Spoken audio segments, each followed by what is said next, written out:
nanomboka omaly kosa haretsy farana ratsy amin'ny fahafito ambin'ny folo ny volana aogositra zao ny andiha ny fahavalo ambin'ny folo amin'ny hetsika salon des jeux de société izay natao indrindra mba ampiala voly moa amin'izao vanim-potoana ny fialan-tsasatra izao ny andinindin'izay ara no entiny namana Claudia Rasolson sy mamy Rasamoely amintsika. Toy ny isaky ny fotoam-pialan-tsasatra lehibe dia mikarakara salon des jeux de société etsika manokana momba ny lalao iombonana izay mampiasa saina ihany koa ny Alliance Française d'Antananarivo. Hita eto avokoa ny fanorona, ny katro, ny échec, ny scrabble, ny jeu de go sy ny maro hafa koa. Andian'ny fahavalo ambin'ny folo moa izao etsika izao ary mitombo hatrany ny karazan-dalao isa-taona. Nampiavaka azy tamin'ity tao dia tombo les jeux.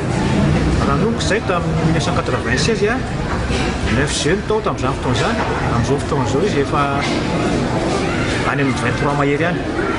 Izay zany mampiavaka azy tombo isa-taona zany.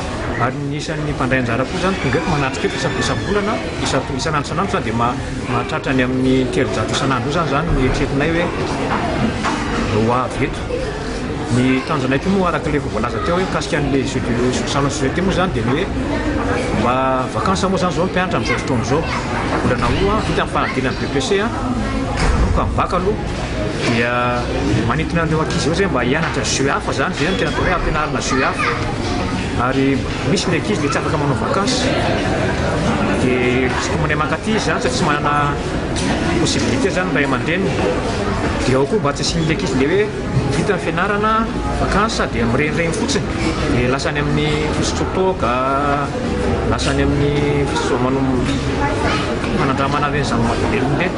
Mahelana an'izany zany no tena vianay zany hatramin'izay nisy an'ity salon de société hatramin'izay. Tsy misy ny famerana ny taona ho an'ireo izay mazoto ho andray anjara. 5 taona hatramin'ny 7 taona dia tazana eto avokoa.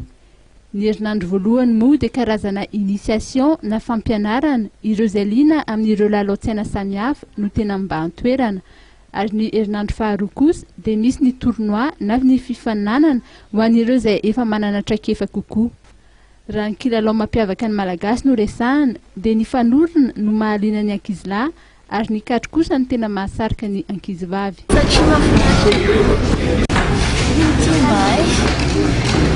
Raha ny fanazavana voaray dia isy ny katro sy fanorona géant izay ho tanterahana ary ny olona no pion amin'izany.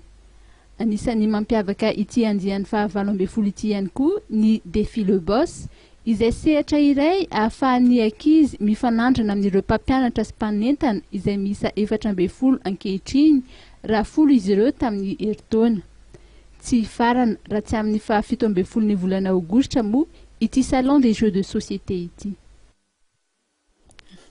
Dia tao anatin'ny fanabeazina iray iny ihany koa ara no manakatona indray an'izao vaovao antsika izao tompoko lahy sy tompoko vavy isaorana hatrany moa ianao nanjo izany hatramin'ny farany mametraka ny veloma mandra-piaona indray ary tompoko lahy sy tompoko vavy.